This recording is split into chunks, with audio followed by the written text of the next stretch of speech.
मित्रांनो, तुम्ही नोकरीला असाल किंवा व्यापार करत असाल, तुम्ही घरकाम करत असाल, तुम्ही हाऊसवाईफ असाल, तुम्ही शिकणारी मुलं असतील किंवा तुम्ही काहीच करत नसाल, नोकरीसाठी धावपळ करत असाल, आयुष्यात काहीतरी करण्याची जिद्द तुमच्यात असेल, परंतु नशीब साथ देत नसेल, काय करावे हे कळत नसेल, भरपूर वेळेस असफलता, अयशस्वीपणा तुमच्या मार्गी येत असेल, तुम्हाला मार्ग मिळत नसतील, सारखं अपयश तुमच्या समोर येत असेल, तर अशा वेळेस काय करावं हे तुम्हाला कळत नसेल तर हा व्हिडिओ संपूर्ण बघा.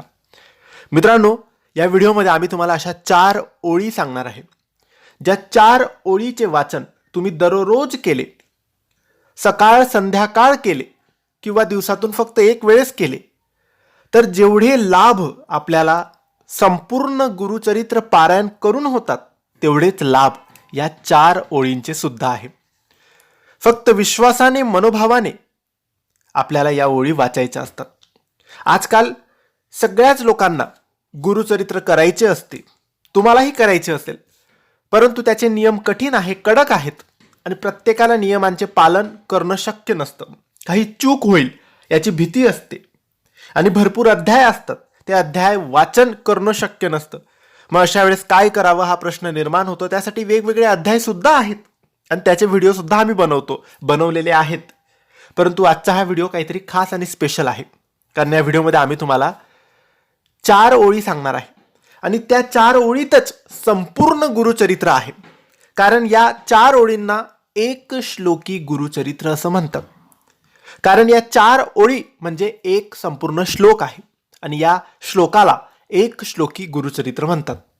तर या 4 ओळी तुम्ही सकाळी वाचल्या देवपूजेच्या वेळेस देवघरासमोर बसून तरी चालेल, संध्याकाळी वाचल्या देवपूजेच्या वेळेस देवघरासमोर बसून तरी चालेल. या ओळींचा स्क्रीनशॉट काढून घ्या, सेव्ह करून ठेवा आणि रोज या ओळी वाचायला विसरू नका.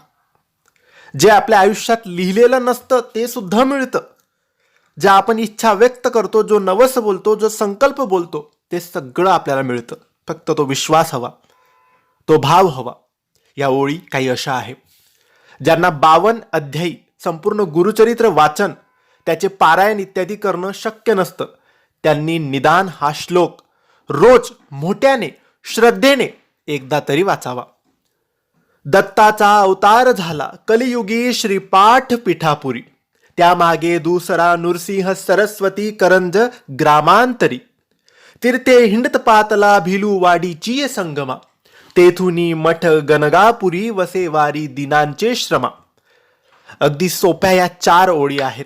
दत्ताचा अवतार झाला कलियुगी श्रीपाठ पिठापुरी, त्यामागे दुसरा नृसिंह सरस्वती करंज ग्रामांतरी, तीर्थे हिंडत पातला भिलूवाडीची संगमा, तेथुनी मठ गणगापुरी वसे वारी दिनांचे श्रमा. स्क्रीनशॉट काढून ठेवा किंवा लिहून ठेवा आणि रोज काही नाही केलं तरी चालेल, कोणती सेवा नाही केली तरी चालेल, मंत्रजप केला नाही तरी चालेल, पण या 4 ओळी नक्की वाचा, लाभ नक्की होईल.